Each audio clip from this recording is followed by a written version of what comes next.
औज़ुबिल्लाहिमिनश्शैतानिर्रजीम बिस्मिल्लाहिर्रहमानिर्रहीम। अस्सलाम वालेकुम नाज़रीन, मैं हूं मोहम्मद ज़ुबैर और मेरे साथ मौजूद हैं। वजीहा ज़ुबैर। नाज़रीन, हर बंदा अलग अलग बात करता है। आप जितने चैनल्स देखेंगे, जितने लोगों को सुनेंगे, कंफ्यूज हो जाएंगे कि हम किसकी बात पर अमल करें। लेकिन कुछ होते हैं यूनिवर्सल रूल्स, यानी वो हर बंदा एक ही बात करेगा, वो चेंज नहीं होंगे। तो आज हम बात करेंगे बच्चों की तरबियत में कौन से यूनिवर्सल रूल्स होते हैं, यानी वो कौन सी बातें हैं जिस पे तमाम लोग तकरीबन मुत्तफिक हैं। यस, यानी अगर आपने इन बातों का भी ख़ास तौर पे ख्याल रख लिया, ये मामूली सी 10 बातें हैं जिनका हम मुतअद्दिद बार जिक्र कर चुके हैं। आज हम उनको एक जगह पे बयान कर रहे हैं। अगर आपने इन 10 बातों का भी ख्याल कर लिया तो यकीन कीजिए आप एक बहुत अच्छी तरबियत करने में कामयाब हो जाएंगे।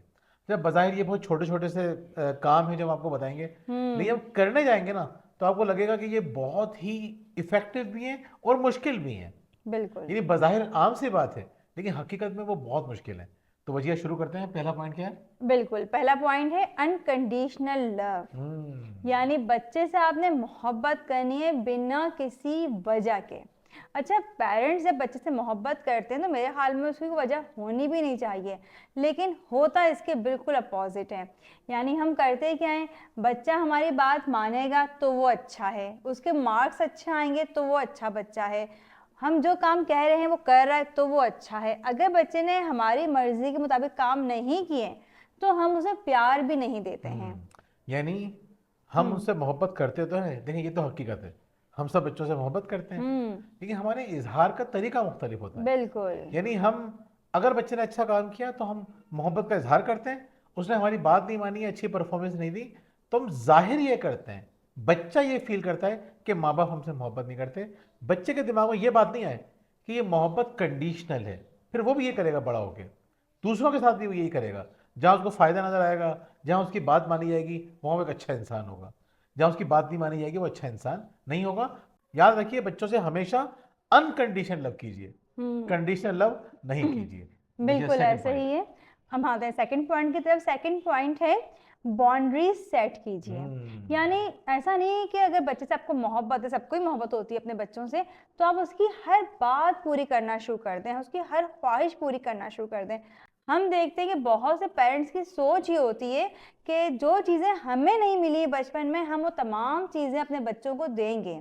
तो उसमें बाद वो क्या गलती करते हैं, वो सोचते हैं कि जब हम अपने पेरेंट्स से कुछ चीज़ मांगते थे तो वो नहीं हमें दिलाते थे, तो अब हमारा बच्चा जो हमसे मांगेगा हम उसको दिलाएंगे। बिल्कुल। तो ये एक छोटी सी एग्जाम्पल है जिससे बच्चे बेहद बिगड़ जाते हैं। और देखिए दूसरी बात ये है कि हम ये समझते हैं कि बच्चा हमसे नाराज़ ना हो, हम्म। लेकिन बच्चा हमसे खुश रहे।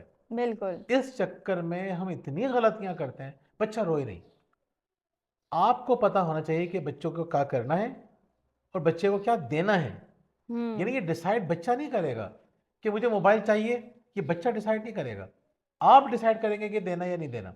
बिल्कुल। छोटे बच्चों को नहीं देना, बड़े बच्चे हैं तो कितनी देर के लिए देना है ये आपको पता होना चाहिए, और किस काम के लिए देना है ये आपको पता होना चाहिए। ये बाउंड्रीज हैं। इसी तरह खाने के मामले में, क्या खाएगा बच्चा क्या नहीं खाएगा। आप फास्ट फूड मंगा रहे हैं, अनहेल्दी चीज़ें मंगा रहे हैं, बेकार चीज़ें मंगा रहे हैं, बाउंड्रीज आप सेट करेंगे। बच्चा गालियां बकेगा, बदतमीजी करेगा, हाथ उठाएगा, हम्म। यानी उसको आपको रोकना भी है, डिसिप्लिन भी करना है।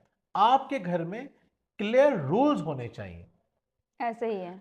कैसे रूल सेट होते हैं इस पर हमने बहुत सारी वीडियोस बनाई हैं, हमारे चैनल पे भी और हर जगह पे मिल जाएगी। लेकिन ये इंपॉर्टेंट है कि रूल्स होने चाहिए। बच्चे की खुशी के मुताबिक आपको नहीं चलना, बच्चे की बेहतरी के मुताबिक चलना है। जब पहला पॉइंट था मोहब्बत, तो मोहब्बत का मतलब क्या होता है कि बच्चे को ग्रो करना। यानी अगर बच्चा ग्रो नहीं कर रहा, अच्छी चीज़ें नहीं सीख रहा, अच्छा इंसान नहीं बन रहा, तो इसका मतलब आपको उससे मोहब्बत नहीं है, या उसकी मोहब्बत में वो काम नहीं कर रहे हैं। हम्म। याद रख लीजिए कि लिमिट्स होना बहुत ज़रूरी है। जितनी ज़रूरी मोहब्बत है बिल्कुल। उतनी ज़रूरी लिमिट है। जी बजिए। बिल्कुल ऐसा ही है। तीसरा पॉइंट क्या है, रोल मॉडल बने। अब रोल मॉडल बनने से क्या मुराद है, अभी हमने इस पॉइंट की बात की कि बाउंड्रीज सेट करें, तो ये बाउंड्रीज सिर्फ बच्चे के लिए नहीं है, बल्कि ये बाउंड्रीज आपके लिए भी होनी बिल्कुल। चाहिए, और आपको भी इन बाउंड्रीज का ख्याल रखना चाहिए। जब आप खुद अमल नहीं करेंगे, आपकी अपनी खुद की बाउंड्रीज सेट नहीं होंगी, आपकी ज़िंदगी में कुछ चीज़ें एक लिमिट पोजीशन में नहीं होंगी, तो आप बच्चे को कैसे सिखा सकते हैं, बिल्कुल। क्योंकि बच्चा देख कर ही सीखता है। बिल्कुल। तो आपको क्या सिखाना है ये आपको पता होना चाहिए। जो खूबियां बच्चे में पैदा करना चाहते हैं वो खूबियां अपने अंदर भी पैदा कर हम्म। लीजिए।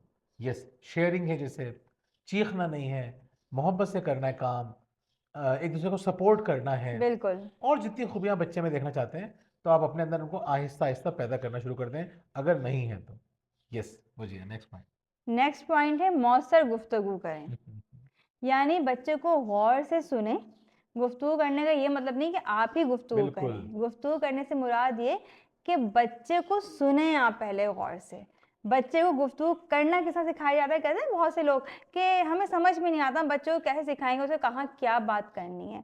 वो सिखाई इसी तरह जाती है कि बच्चे को पहले घर में गौर से सुना जाता है, तवज्जो दी जाती है बच्चे को, तभी वो अच्छा बोलना सीखता है, तभी वो एतमाद के साथ बोलना सीखता है। यस, यानी कम्युनिकेशन का मतलब होता है, जब आप कम्युनिकेशन की डेफिनेशन पढ़ेंगे तो वो आपको बताएंगे communication is a two way process. ये वन वे नहीं है, क्या बोले जा रहे हैं बोले जा रहे हैं, नहीं। कम्युनिकेशन का मतलब सुनना भी होता है, समझना भी होता है, रिस्पॉन्ड करना भी होता है। इफेक्टिव कम्युनिकेशन का मतलब ये होता है कि आप अपनी बात इस तरह से बताएं कि सामने वाला समझ जाए, ये इफेक्टिव कम्युनिकेशन है। यानी आप गुफ्तगू से जो हासिल करना चाह रहे हैं वो अगर आपने हासिल कर लिया, ये इफेक्टिव कम्युनिकेशन है। तो आप बच्चे से क्या हासिल करना चाहते हैं कि वो आपकी बात माने, अच्छे काम करे, तो आपको पता होना चाहिए कि किस तरह कम्युनिकेट करना है। जी बचिए। बिल्कुल ऐसे ही है। अब हम आते हैं फिफ्थ पॉइंट की तरफ। फिफ्थ पॉइंट है हमारा, बच्चे को आज़ादी दें। देखिए नाज़रीन, हम देखते हैं कि जब बच्चे छोटे होते हैं तो पेरेंट्स बहुत से बड़ा फ़ख्र महसूस करते हैं कि भाई हम तो जो कहते हैं बच्चा वही पहनता है।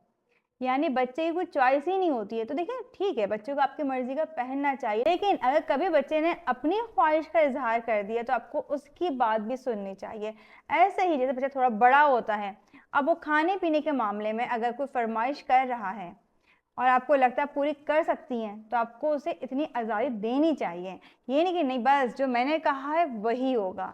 देखिए, आज़ादी का जो बुनियादी तौर पे एक जो पर्सपेक्टिव है वो ये है कि बच्चा कुछ काम अपनी मर्जी से करना चाहता है। बिल्कुल। हम चाहते हैं कि वो अपनी मर्जी से ना करे।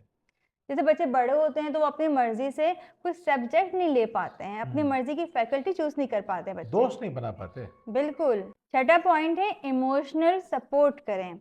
यानी जब बच्चा परेशान होता है, उदास होता है या खुश होता है, तो वहाँ उस वक्त आपकी मौजूदगी ज़रूरी है उसके साथ। जाहिर सी बात है, अगर वो खुश है तो वो किससे शेयर करना चाहेगा, जो उससे करीब है।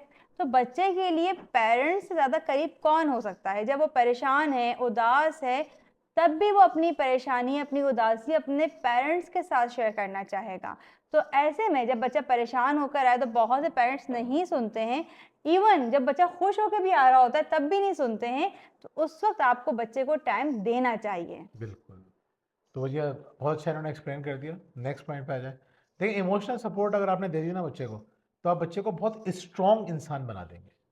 हम जो बार बार एक बात करते हैं ना, जहनी तौर पे मजबूत इंसान बनिए, जिंदगी का मुकाबला कीजिए, इसके लिए इमोशनल सपोर्ट बहुत इंपॉर्टेंट है। जी भैया। सातवां पॉइंट है प्रोमोट रिस्पेक्ट, यानी रिस्पेक्ट करना सिखाएं। तो आप रिस्पेक्ट करना कैसे सिखाएंगे बच्चे को? बच्चे की रिस्पेक्ट करके और साथ साथ अपनी भी रिस्पेक्ट करके। हम देखते हैं कि माँ बाप जो हैं वो बच्चों की भी इज्जत नहीं करते हैं, और बाज़ औक़ात वो अपनी भी इज्जत नहीं कर रहे होते हैं, अपने आप को भी डिस्करेज कर रहे होते हैं, या अपने आप को दूसरों से कंपेयर कर रहे होते हैं। उन्हें साथ साथ ये भी लग रहा होता है अच्छी पेरेंटिंग नहीं कर रहे हैं। देखिए नाज़रीन, पॉइंट्स बड़े इंटरकनेक्टेड हैं। मिसाल के तौर पे मैं किसी इदारे में काम करता हूँ और मैं अपने आप को इम्प्रूव नहीं करता, ग्रो नहीं करता, तो मेरी वो रिस्पेक्ट नहीं होगी। या मेरी बेइज्जती हो रही है और मैं सीख नहीं रहा, नेक्स्ट टाइम उस गलती को सुधार नहीं रहा, फिर मेरी बेइज्जती होगी। ये घरों में होता है। खवातीन एक गलती बार बार कर रही होती हैं, अलर्ट नहीं होती, अपने आप को इम्प्रूव नहीं कर रही होती। क्यों? क्योंकि अपना टाइम वो सही जगह पे इस्तेमाल नहीं कर रही होती। तो ये बहुत इंपॉर्टेंट है कि रिस्पेक्ट सिखाने के लिए खुद को इम्प्रूव करना जरूरी है, और रिस्पेक्ट करके दिखाना बहुत ज़रूरी है, और बच्चों को भी इम्प्रूव करना बहुत ज़रूरी नेक्स्ट पॉइंट है सीखने में दिलचस्पी पैदा करें। अब किस तरह पैदा करें, यानी कि बच्चा को सीखना चाह रहा है तो उसको मोटिवेट करें, उसको बताएं। अगर वो सीख रहा है और आप उसको मना कर रहे हैं, खुद आप उसको डिस्करेज कर रहे हैं, तो वो कैसे सीखेगा? है। देखिए, बच्चे छोटे छोटे काम खुद कर रहे होते हैं ना, बच्चा किस तरह सीखता है? वो घर के छोटे छोटे काम करके सीख रहा होता है, वो मिट्टी को देख के सीख रहा होता है, उसमें खेल के हम्म। सीख रहा होता है, वो हर जगह उसका इंटरेस्ट होता है। बिल्कुल। हम क्या करते हैं, उसका इंटरेस्ट किल करना शुरू करते हैं, उसको रोकने लग जाते हैं, उसको अपने हाथ से कुछ नहीं करने दे रहे होते, जब तक बच्चा चीज़ों में इंटरेस्ट नहीं लेगा, उसकी क्यूरियोसिटी बाहर नहीं आएगी, तो वो बहुत ज़्यादा सीख नहीं सकता। तो सीखने के अमल को एप्रिशिएट कीजिए, और वो कोई चीज़ सीखता है और आपको बताता है तो आपको खुश होना चाहिए, और उन लोगों से शेयर करना चाहिए जो उनकी बातें सुन के खुश हो रहे होते हैं। सबको मत बताइए, बच्चों की बातें सबको नहीं बतानी चाहिए, उनको बताने चाहिए। और ना बिल्कुल। लास्ट पॉइंट है, बच्चे में सब्र और अंडरस्टैंडिंग पैदा कीजिए। हम्म। यानी अगर बच्चा बेसब्रा है, उसको हर चीज़ फ़ौरन चाहिए, तो वो चीख चिल्ला रहा है, गुस्सा कर रहा है, बदतमीज़ियाँ कर रहा है, तो वो एक अच्छा और कामयाब इंसान नहीं बन सकेगा। बिल्कुल। वो आपको समझ भी नहीं सकेगा। जिस बंदे में सब्र नहीं है, वो आपको समझ भी नहीं सकता। तो अगर आपने बच्चे में सब्र पैदा नहीं किया, उसको हर चीज़ फ़ौरन चाहिए होगी, वो आपकी तकलीफ़ नहीं देखेगा, आपकी मजबूरी नहीं देखेगा, उसको अपनी ज़रूरत नज़र आएगी सिर्फ़। इसलिए बहुत ज़रूरी है कि बच्चे में सब्र पैदा कीजिए। लेकिन हम्म। हर टॉपिक इतना बड़ा है कि जिसके ऊपर हम मुतअद्दिद वीडियोज़ बना सकते हैं। ऐसा ही है। आज हम आपको बिल्कुल इन अ नटशेल बता रहे हैं कि आपके सामने ये 10 उसूल होने चाहिए। ये आपके अगर सामने होंगे, तो आप बच्चों की बहुत अच्छी तरबियत कर लेंगे। आपको बहुत परेशान होने की ज़रूरत बिल्कुल भी नहीं है। ऐसा ही है। औ ऐसा ही है। उम्मीद है आपको हमारी वीडियो पसंद आई होगी। कमेंट्स में हमें लाज़मी बताइएगा। इसके अलावा अगर आप हमारी किताबें हासिल करना चाहते हैं, तो नीचे दिए गए नंबर पर रब्ता कर सकते हैं, और अगर आप हमसे ऑनलाइन कोचिंग करवाना चाहते हैं, तब भी आप नीचे दिए गए नंबर पर रब्ता कर सकते हैं। बहुत-बहुत शुक्रिया। अल्लाह अल्लाह हाफ़िज़। हाफ़िज़।